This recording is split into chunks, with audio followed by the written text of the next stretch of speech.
Vous écoutez un podcast cinéma du Centre des Arts d'Anguin-les-Bains.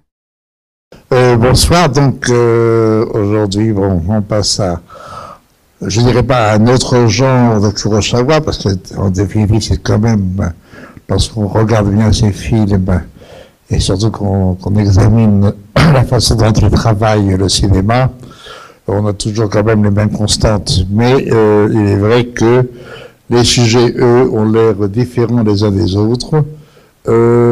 Ici, entre autres, il s'offre le luxe de faire un polar, comme on disait à l'époque, dans la veine du cinéma américain.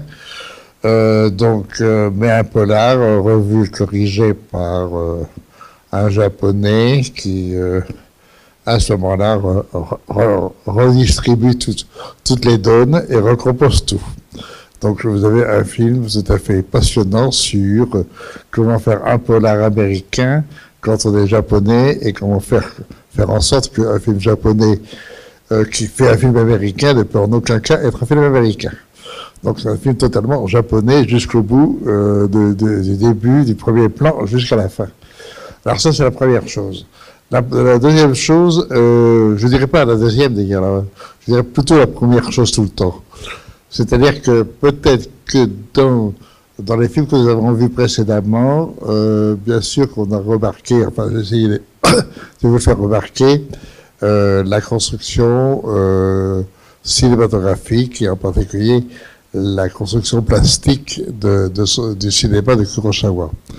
Mais ici, vous en avez une démonstration, ce n'est plus une démonstration, c'est une leçon qu'il vous donne pour vous dire, apprenez à regarder ce que c'est qu'un film. Si vous regardez bien, en fait, le film, donc il est de 63, depuis 10 ans, depuis 1953, a été lancé le cinémascope. Donc le cinémascope, ça double l'espace latéral, horizontal de l'écran, de 1,33 ou 1,35, on passe à 2,60, c'est-à-dire vous avez 2,60 m pour 1 m de haut. Alors que dans le cinéma classique, vous aviez 1,33 m ou 35, ça dépend des films, pour 1 m de haut. Donc, on double la surface, et en doublant la surface, à ce moment-là, évidemment, on a un travail différent à faire sur la façon dont on va travailler l'espace. Vous avez pu constater que toute la première partie du film, c'est-à-dire toute la partie ce que j'appelle la partie du haut, donc de la maison d'en haut, vous n'avez que le cinémascope dans sa splendeur et de large en large, si on veut. Et donc tout le travail est de savoir comment utiliser à chaque instant cet espace immense et de le travailler à chaque fois pour lui donner un sens selon les rapports que les personnages ont à tel moment, tel moment, tel moment, tel moment, dans les déplacements de ces personnages, dans les déplacements de la caméra par rapport au personnage, dans les déplacements de la lumière par rapport au personnage, bref, dans tous les jeux possibles que cet espace provoque et en même temps prédispose à repenser et à savoir l'utiliser au maximum.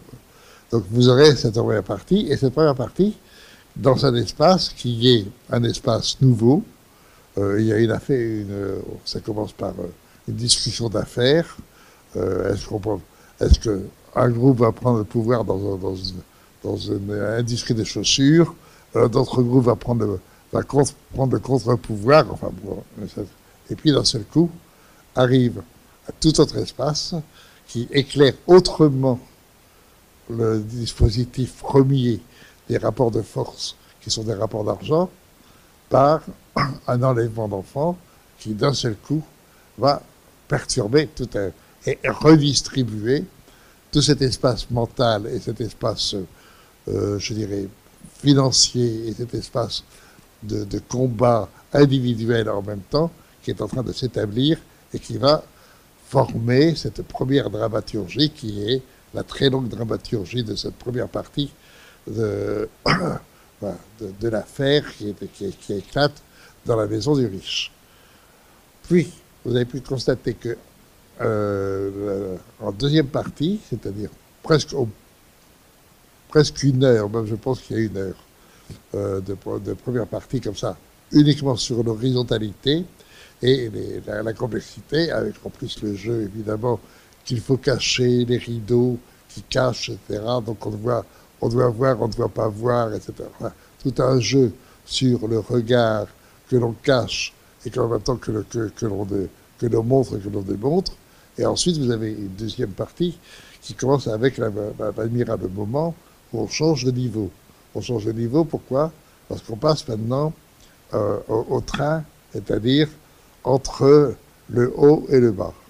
Entre le haut et le bas, c'est le moment où il faut retrouver l'enfant et en même temps jeter les sacs, pas les fêtres. À ce moment-là, vous avez pu voir que d'un seul coup, le premier plan qui ouvre cette séquence, c'est un plan de pure perpendiculaire. D'un seul coup, on quitte tout ce qui a été l'horizontalité et que nous avons fréquenté pendant je répète, une heure, et d'un seul coup, on joue sur des perpendiculaires, on joue sur des obliques, on joue aussi sur des horizontales, mais qui n'ont plus la même fonction que précédemment. L'horizontale précédente, c'était le grand écran sur lequel tous les problèmes personnels, individuels, en même temps, enfant, père, femme, policier, etc., tout ça se jouait quasiment au fond sur le même plan. Maintenant, tout commence à se jouer sur chaque fois des plans différents. Des plans différents qui sont filmés. C'est comme un film. Et ça devient la dramaturgie. Et ensuite, ça va se compliquer de plus en plus. De plus en plus, les espaces vont se ratiociner, vont se contrarier, vont devenir même insupportables d'une certaine façon. Et pour arriver, si vous revoyez bien le film, pour arriver à la toute fin du film, où justement maintenant il n'y a plus qu'un seul espace, qui est le même espace de deux figures face à face dans la prison. Et à ce moment-là, quel est le rapport? Où est, quel espace j'occupe, quel espace je veux occuper, de quel espace je veux être le maître, quel espace je ne suis pas le maître. En réalité, ce que vous donne à voir ici Kurosawa, c'est qu'est-ce que c'est que le cinéma une fois de plus. C'est-à-dire, le cinéma, c'est travailler des espaces et comment ces espaces ont en effet un sens, ont une raison d'être et en même temps, à ce moment-là, forment ou fabriquent la dramaturgie qui vous est proposée. D'où, en même temps, la force de ce film, c'est que comme il se joue sur des problèmes purement physiques de construction graphique, donc de cinéma, à ce moment-là, il vous entraîne et en réalité, vous avez pu constater que vous ne savez pas du tout où le film va vous mener. Et cette fin du film, où ce qui est la dualité profonde entre deux réussites, la réussite de celui qui veut enfin avoir l'affaire et la non-réussite ou la haine du pauvre qui veut absolument s'emparer de l'affaire de l'autre pour le détruire, ce double jeu qui est en fait un jeu qui renvoie l'un à l'autre, donc un jeu de miroir qui est donné, qui est celui de la fin. C'est-à-dire, si vous voulez, le film n'est qu'une construction sur tous les espaces que nous tous travaillons dans la vie. Espace mental, espace physique, espace mémoriel, par exemple sur l'enfant, quel espace a-t-il rencontré? Pourquoi, par exemple, ah oui, tel arbre, j'étais faire pipi là, etc. Tous les jeux possibles de l'espace et de la connaissance et de la reconnaissance sur les espaces qui nous sont proposés dans notre propre vie. c'est de cela dont il est question. Et évidemment, c'est un film assez fort, il faut bien le reconnaître. Et je suis content que, pour la plupart d'entre vous qui ne connaissiez pas ce film, je pense que très peu de gens l'aviez vu, je pense qu'il vous a fait un certain effet. Enfin, je l'espère tout au moins. Voilà, alors voilà, c'était un premier abordage du film. Maintenant, je vous écoute pour si vous avez des questions, bon, voilà, déjà que... Et, juste une question, moi. Quels sont ceux qui l'aviez déjà vu? Vous n'avez pas de nombreux, hein? Une personne, c'est ça. Ça reste beau, hein? Moi, ma question, c'est les impressions que j'ai eues dans ce film, c'est que, en fait, le ciel, c'est la bourgeoisie, et l'enfer, oui, c'est le peuple. Et donc, en fait, Kurosawa, il fait un antagonisme entre la société américaine et la décadence japonaise qui arrive. Ah non, ça, parce que Arika nous montre en fait la décadence japonaise qui commence à arriver par le peuple d'en bas et la décadence sociale en même temps. Et d'un côté, la culture japonaise qui se perd à travers ce capitalisme qui arrive. Bon, là, il y a l'autre question qui est... Et en haut, c'est le ciel, donc c'est la richesse, et en bas, c'est l'enfer, c'est le peuple. Oui, mais de toute façon, entre le ciel et l'enfer, il est bien... Bon, là, on a de nouveau un problème d'espace, c'est-à-dire le haut et le bas. Le problème de cet espace, ce problème d'espace sert sociologiquement, sert moralement, métaphysiquement, sur les notions, en effet, du grand, de la réussite ou de la perte, de la montée ou de la descente, du ciel ou de l'enfer, du pouvoir de l'argent en tant qu'il est un pouvoir heureux ou un pouvoir malheureux. Bref, vous avez toutes les possibilités du jeu des espaces que nous construisons dans notre... Enfin, que la société, que nous-mêmes, nous construisons dans la vie. Comment vivons-nous notre espace? Et ce jeu des espaces, ici, est évidemment proposé. Alors, vous en proposez un qui est en effet la réussite, l'argent, la richesse, le bonheur, la détresse, le malheur. Bon, le malheur, l'enfer, etc. Ce qui est en même temps, si vous prenez cet espace, ce jeu d'espace, vous retrouvez un espace très précis, très connu dans toutes les sociétés humaines, qui est en particulier à partir du moment où il y a des rapports de pouvoir, et donc des rapports de place dans la société, tout devient en effet un rapport de force. Et ce rapport de force, je vous le signale, c'est la première chose que la séquence cinémascope du début donne, le rapport de force. C'est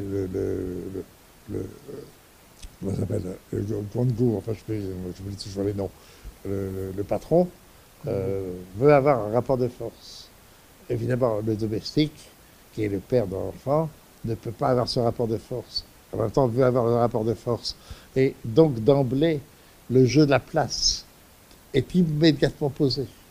Et remarquablement mis en scène par le jeu de la position du père de l'enfant, donc du domestique, par rapport au maître, etc. Tout se joue sur ce jeu de où est ma place, où est la place, et quelle place on me donne, que l'autre me donne. Et donc, toute la question, en effet, se pose sur la résolution de ce problème de moi et ma place. Où est ma place? Quelle place me donne-t-on? Quelle place je veux avoir, etc. Vous savez, par exemple, il y a... Moi je trouvais une phrase, elle me plaît, alors je la dis. Finalement, dans la vie, il n'y a que deux possibilités. Ou bien vous courez la place, ou bien vous gardez la classe. À vous de choisir. On a ce problème-là tranquillement ici. Comme dans toutes les grandes œuvres, vous avez ça aussi, puisque vous avez vu la Condamnière Shakespeare, dans Macbeth, vous avez aussi où est la place. Et à chaque fois, où est la place. Bon. Donc ce jeu de place devient passionnant lorsque il est concrétisé par la réalisation même filmique, puisque le cinéma nous oblige à avoir des espaces et donc à jouer sur le jeu des espaces. Avec, en plus, par exemple, ce qui était très, très intéressant sur toute la première partie, donc la première heure, c'est l'horizontalité qui l'emporte tout le temps. Alors, bien sûr, si on a le temps de regarder, on s'aperçoit que par moment, les personnages sont en dessous et deux sont au-dessus. Ensuite, bon, enfin, tout un jeu comme ça de variation, mais la réceptivité de l'image est faite sur l'horizontalité. Et puis après, vous avez la perpendicularité au moment du train. Et puis ensuite, vous avez la verticalité qui intervient. Par exemple, à la fin du film, dans ce moment où on l'emmène en prison, et il y a fenêtre sur fenêtre, on ne sait plus très bien, vous ne savez plus où est, quelle est la dominante. Est-ce que ça va être la verticalité? Est-ce que ça va être la horizontalité? Est-ce que ça va être le fractionnement des multiples stries qui font que les volets qui se ferment? Bref, vous avez une sorte de composition, décomposition des espaces qui est en même temps la façon de dire la réalité des vrais rapports entre les individus, même si ces rapports sont souvent complexes et quelquefois même totalement abstraits. Mais ça, c'est autre chose, justement, c'est le problème, une fois de plus, et de l'espace et de nouveau de la place. Où est la place? Alors, ce que je trouve très intéressant dans ce film, c'est que bien sûr qu'il joue à fond justement sur le problème du mal, donc du bien, pour la même occasion. Le bien, c'est l'argent. Et l'argent, justement, est-ce que c'est le bien? Et tout le film joue là-dessus. Il est évident que le personnage du jeune criminel, du médecin, bon, on le sait, Kurosawa, je l'ai déjà dit, il a deux occidentaux, il a deux sources occidentales prégnantes, l'une Shakespeare, il en fera trois, et l'autre, les Russes, et en particulier Dostoïevski, etc.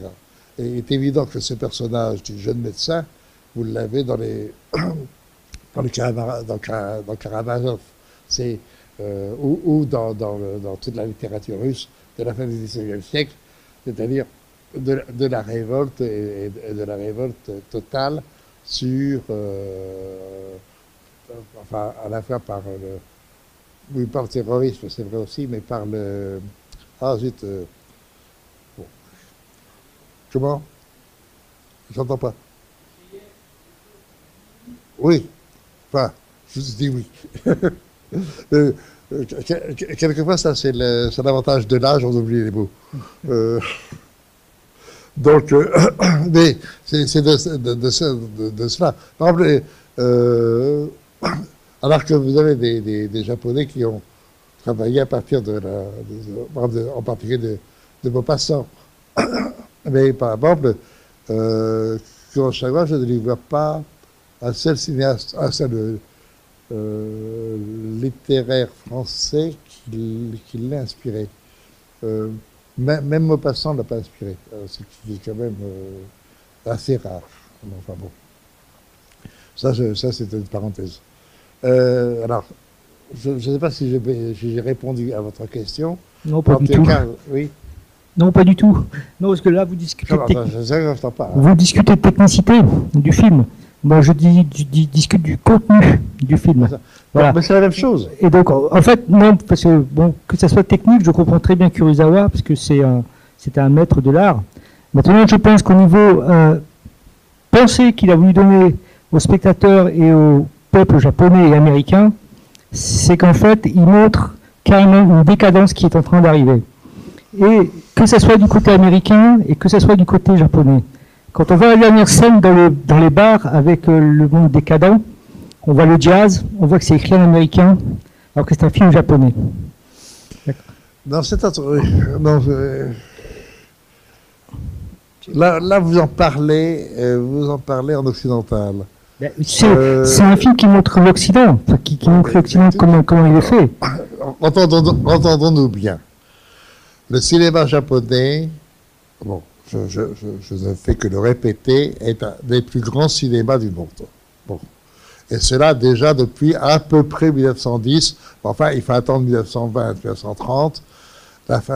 Était la fin de la période de Muette pour que se rendre compte à quel point il est un immense cinéma. Que dans ce cinéma, il y a évidemment, de façon circonstancielle, l'histoire du Japon, et en particulier cette histoire du Japon du milieu du XIXe siècle jusqu'au milieu du XXe siècle et la catastrophe que ça avait produit. Bon. Que dans cette histoire du Japon, justement, les grands cinéastes japonais, Mizoguchi, Ozu, Naruse et d'autres, ont complètement compris pas le danger, mais que l'Occident était à la fois une nécessité, mais aussi un piège. Et que, entre autres, là nous sommes en 63, déjà ça fait 15 ans que la guerre est terminée, enfin un peu plus, ça fait presque 20 ans que la guerre est terminée, que les Américains se sont emparés du Japon, qu'ils ont rectifié le Japon, l'ont ouvert à la modernité, etc., et que dans le cinéma japonais de cette époque-là, que ce soit Mizoguchi, que ce soit Ozu, etc., avec plus ou moins de subtilité, on vous montre à quel point ce dérangement de l'ordre mental ou culturel japonais, bon, à la fois il avait besoin en effet d'un changement, mais en même temps aussi que ce changement était dangereux. C'est vrai que ils vont pas dire que vive l'Amérique et grâce à l'Amérique, il faut quand même pas exagérer. Ils ont quand même perdu la guerre, ils l'ont perdu violemment. Donc il est tout à fait logique que le cinéma japonais de cette époque-là soit un peu critique, mais reconnaissant quand même. C'est ça qui est intéressant, c'est quand même par rapport à d'autres peuples, ils ont compris l'intérêt de l'Amérique. Mais je ne fais que répéter, les Japonais, les grands cinéastes japonais, ont quand même pris une certaine distance par rapport au jeu du moderne. Je pense que je vous l'avais cité la fois dernière, ça c'est pas de Kurosawa, mais c'est de Ozu. Dans le dernier film de Ozu, l'ancien officier japonais qui rencontra ses anciens soldats au bar, d'un seul coup, éclate de rire en disant « Oh là là, heureusement que nous avons perdu la guerre, car si c'était les Américains qui avaient perdu la guerre, ils auraient été obligés de devenir japonais, et ça aurait été une catastrophe. » Donc je trouve cet humour-là quand même absolument génial. Donc, si vous voulez, bien sûr que le monde qu'il nous montre ici, ça renvoie à cette sorte de fascination que Kurosawa garde pour le peuple et le très bas peuple. N'oublions pas que nous avons déjà vu les bas-fonds, que nous voyons ce film-là où, nous avons en effet le monde du bas peuple, parce que quand même toute la fin, au moment où on passe dans ce quartier Bodhi, là encore, vous avez aussi un changement de style, par ailleurs. Vous passez d'une écriture très, très, très claire, très classique, sur le policier, etc., pour arriver là d'un seul coup, formellement, hein, pas seulement que intellectuellement, mais formellement, vous passez à l'expressionnisme. Toute la partie dans le bouge, enfin, est jouée et traitée en expressionnisme. Il n'est pas du tout traité en réalisme. Alors que ce qui précède semble être réaliste. Donc il y a tout un jeu comme ça de variation sur les représentations et qu'est-ce qu'on en fait de ces représentations-là. Il est vrai que le personnage de l'assassin, enfin bon, je vais dire toujours le nom, est un personnage de révolté qui ne sait pas quoi faire de sa révolte et qui finalement va aboutir à rien. Donc en effet, aller vers le néant, ça ne servira à rien et détruire, il ne fera que ça et donc ce n'est pas une solution.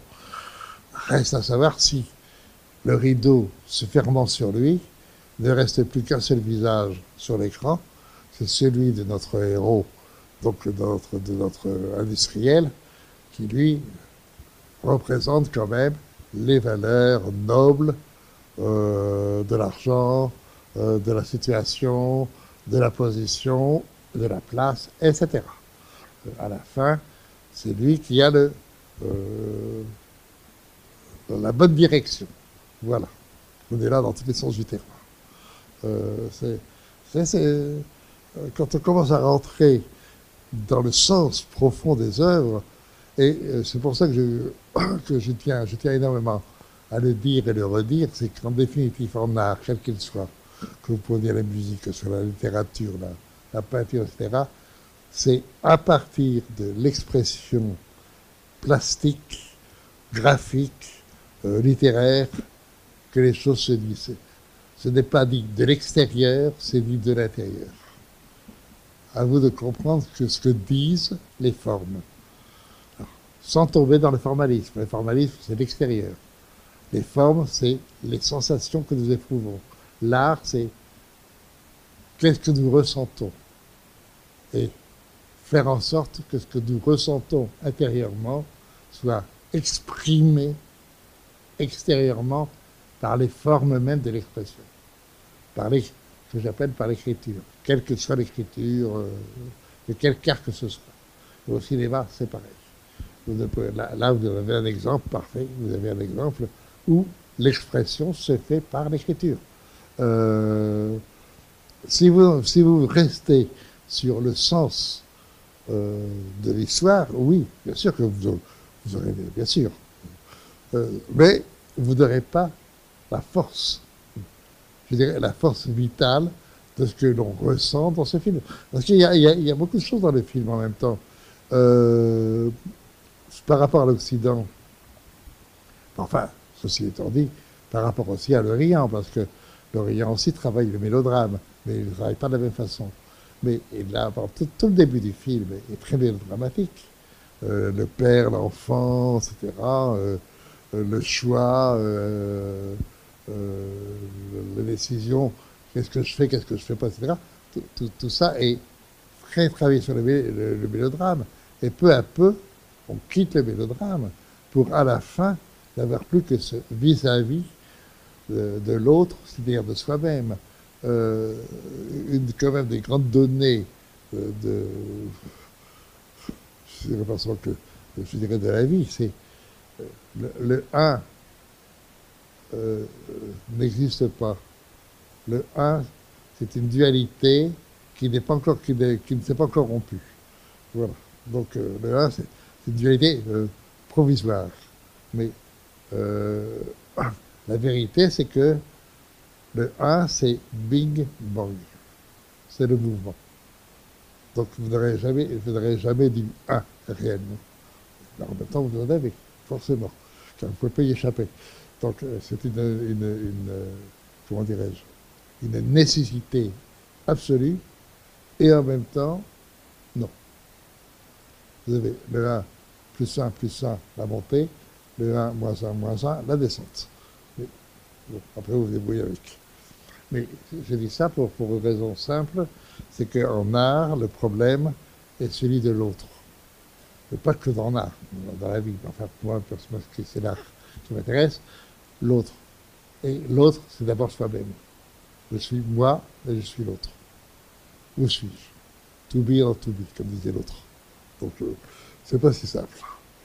Voilà, oui, c'est tellement passionnant, ça ouvre tellement de choses, et ça ouvre tellement sur la vie, sur l'existence, sur le réel, sur le mouvement des divers. Je pense que l'art, de ce point de vue, est un mode de connaissance absolument indispensable. Enfin bon, là j'ai fait une espèce d'apologie et de l'art. Bon, je ne sais pas s'il y a d'autres questions, peut-être.